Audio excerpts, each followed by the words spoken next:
Do you know personally? Sick. Sige dapat.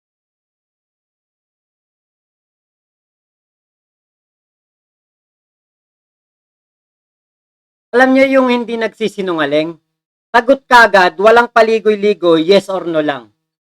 Etong si Jonathan Morales, kapag po nagtinanong, ikaw ba ay tama ba na minisinterpret mo ang iyong PDS? Ganito kasi yan. Nag-comply ako. Hindi niya masagot yes or no lang. Di ba? Sabihin mo lang yes or no. Ikaw ba ang gumawa niyang PDS na yan? Tama ba na sinagot mo no dyan sa PDS na yan? Yes or no lang ay sasagot, hindi masagot. Dito po, kitang-kita na sinungaling talaga etong si Jonathan Morales. During your time as the executive secretary, did the information regarding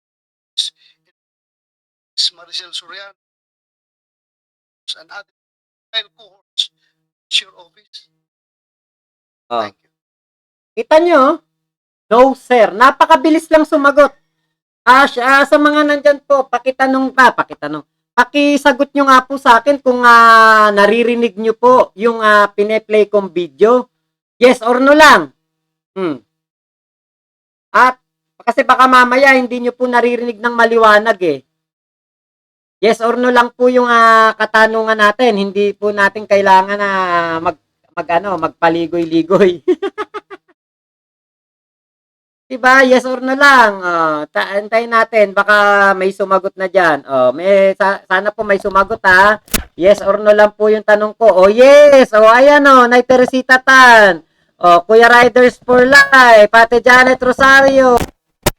Ate Janet Rosario. Yes o your honor. Lorena Camposano. Marpil Danao. Yes. Clear. Diba?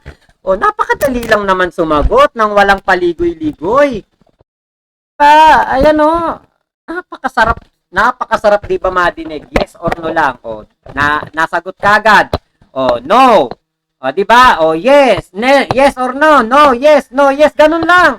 Pero itong si Jonathan Morales, ganito kasi yan, your honor, ako po'y nag-comply, anak ng teteng sus Mario. Ang tinatanong lang naman, yes or no ang sagot, di ba? So, etong si Paquito Ochoa, ito'y kagalang-galang to na executive secretary dati. Hindi po na-involved to sa kahit anuman lang na issue ng korupsyon or ng katiwalian or katarantaduan noong panahon ni Pinoy. Diba, simula nung naging presidente si Pinoy hanggang bumaba si Pinoy sa Malacanang, ito ang kanyang executive secretary. So mataas po ang kredibilidad nito at ito po ay hindi man lang nasangkot sa pandaraya ng pirma ng Pangulo or paggamit ng pangalan ng Pangulo para makapag-import ng asukal. Hindi ginamit ang pangalan ng Pangulo para po mang-import ng asukal. Hindi katulad nung kakilala natin, hindi pala natin kakilala, yung isang tao dyan, isang personalidad na ginamit po ang pangalan ng Pangulo para yung kanyang mga bata-bata, yung kanyang mga kaibigan ay maka-order ng asukal. Kilala nyo ba yon? Kung sino yon? Hindi ko maalala kung sino yun. Ang alam ko lang, parang napapanot yun eh. Yung dating executive secretary na walang kredibilidad dahil kahit siya mismo tinanggal siya sa pwesto dahil sa katiwalian or merong nakita sa kanyang pagkakamali. Meron siyang kumbaga ginawang katarantaduan. Hindi katulad ni Paquito Ochoa from the beginning hanggang mag-end ang termino ni Pinoy, nandoon siya sa Malacanang, executive secretary siya, mataas ang kanyang kredibilidad. If sin is pre-option to sign this one subject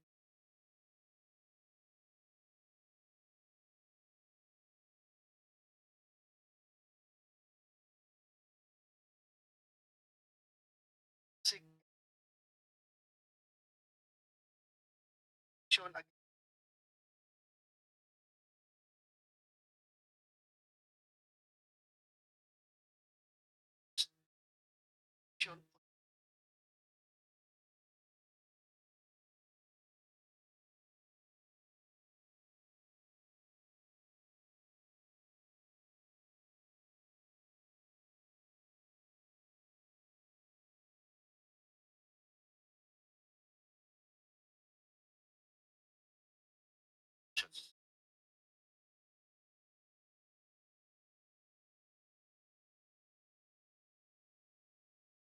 CEO.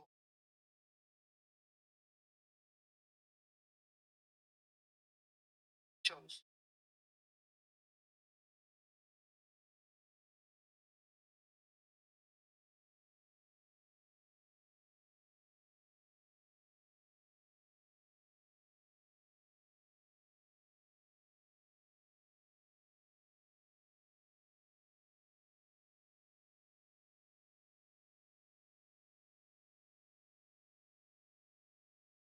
It's never.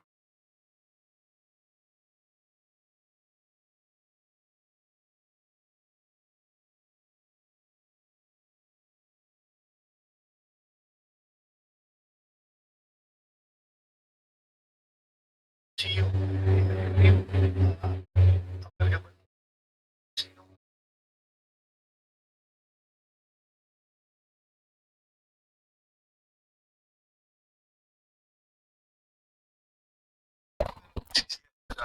He created that unit, Your Honor. So yung pagpapatawag ni General Serapio, you're not aware of that. No, sir. No. Thank you. My colleagues, you have questions? Further question? Huh? Senator Jinggoy.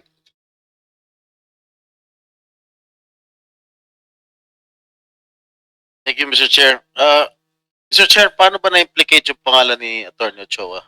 Well, Sinabi ni Morales, According to former agent Jonathan Morales, he was told by then Gatapan. Asik Gadapan, the Deputy Director General for Operations, when he was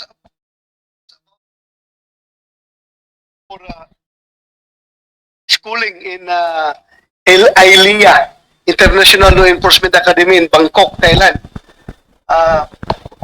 He was told by Gadapan that the one who instructed the routing of this operation was then Executive Secretary Anthony Aquino Ochoa. alright. Yes. No, sir. So, ano?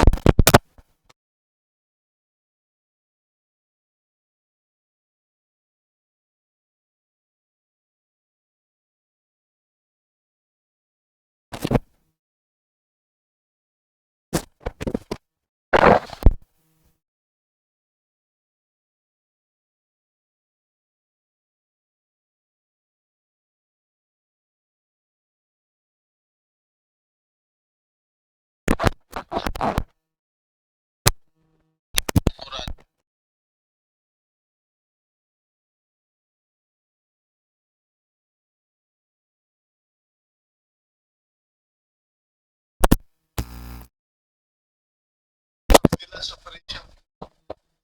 To conduct casing surveillance operation on the persons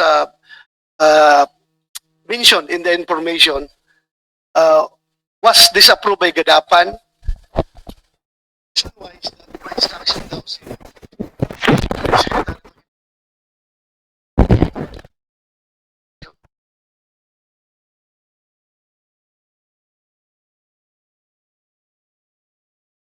Kalimutan na Tony Ochoa. About kalat sa social media firm. Pero sabi na yung most law firm daw is stands for Marcos, is for Ochoa, and Serapio.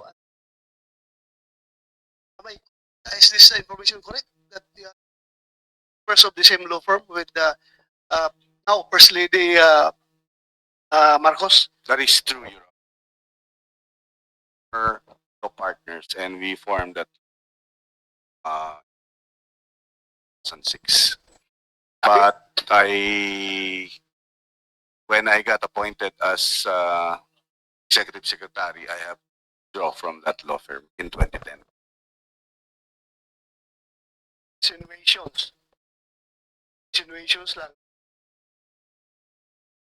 is na ipahinto operations because, again, influenced by your partner in the law firm. Those are insinuations lang. So we want to hear about this.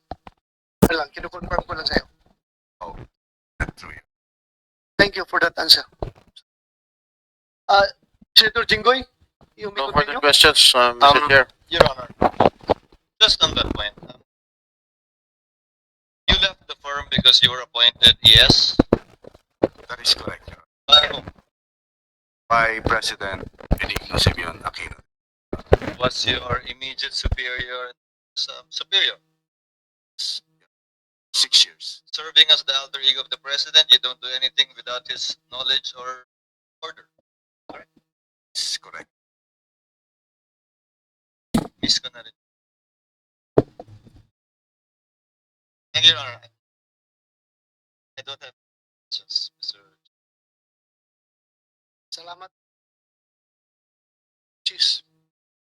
Ayun. So, dyan po, sa mga sagot pa lang ni Paquito Ochoa, ay maliwanag na wala po itong kahit anuman lang nakasinungalingan on his part. Kumbaga, yung kanyang mga nalalaman ay kanya pong nasagot agad-agad eh.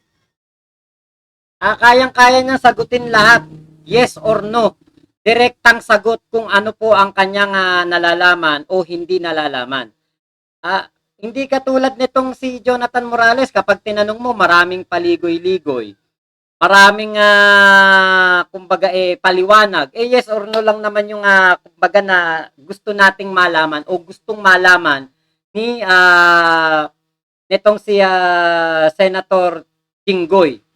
Kita nyo, kung mag-interrogate si Bato de la Rosa, dun pa lang makaramdam ka na, teka, si Paquito Ochoa, diretsong sumagot, yes or no lang, direkta. Yes, no, diba, ganun lang, kapag tinanong, ang sagot, kung ang tanong ay sasagutin ng yes or no, nasasagot kagad ni Paquito Ochoa. So, dun pa lang, cut na kagad yung partisipasyon na sinasabi ni Jonathan Morales na dapat ipatawag si First Lady Lisa Araneta Marcos. Kasi nakat na kagad dun. Hindi nga alam ni Paquito Ochoa yan eh. Diba? At meron din pong nagpatunay na pinatawag man sa Malacanang itong si Morales, kaya lang dahil nga sa nakitang walang bearing yung kanyang mga pinagsasabi sa Malacanang at paninira lamang sa PIDEA, hindi na ulit siya pinatawag at sandali lang ang meeting na yon, hindi katulad ng sinasabi niyang 4 na oras. Baka 4 na oras siyang pinaghintay, pero hindi ganun katagal yung meeting. Kasi hindi sasayangin ng Malacanang ang napaka-precious nilang oras sa isang walang kwentang tao katulad nitong si Jonathan Morales. Hindi nila sasayangin ang kanilang oras diyan sa walang kwentang tao na yan. Parang ang dating nitong si Morales, akala mo napaka-VIP niya. Akala mo napakataas ng ranggo sa PIDEA. Sabi nga nitong si General Dionisio Santiago, doormat person lang yan. Nasa doormat lang yan. Pinakamababang trabaho sa PIDEA. Diba? Marangal ang trabaho ni Jonathan Morales, investigador, kaya lang hindi siya makatotohanan na investigador. Dahil nga po, siya po ay It Depends drug advocate. Yan po ang nakita natin dyan sa Senate hearing na yan. Yan din po ang tinutukoy ng mga resource person na nagpapatotoo na talagang etong si Jonathan Morales ay isa po walang kwentang PIDEA agent. Maliwanag na maliwanag dyan. So kung sino man ang may mas dapat paniwalaan, Paquito Ochoa na diretso sumagot o etong si Jonathan Morales na maraming paligoy-ligoy. Kaya yung pagpapatawag kay First Lady, dun pa lang tapos na ang usapan. Hindi na kailangang humarap sa Senado ni First Lady. Yun na yun.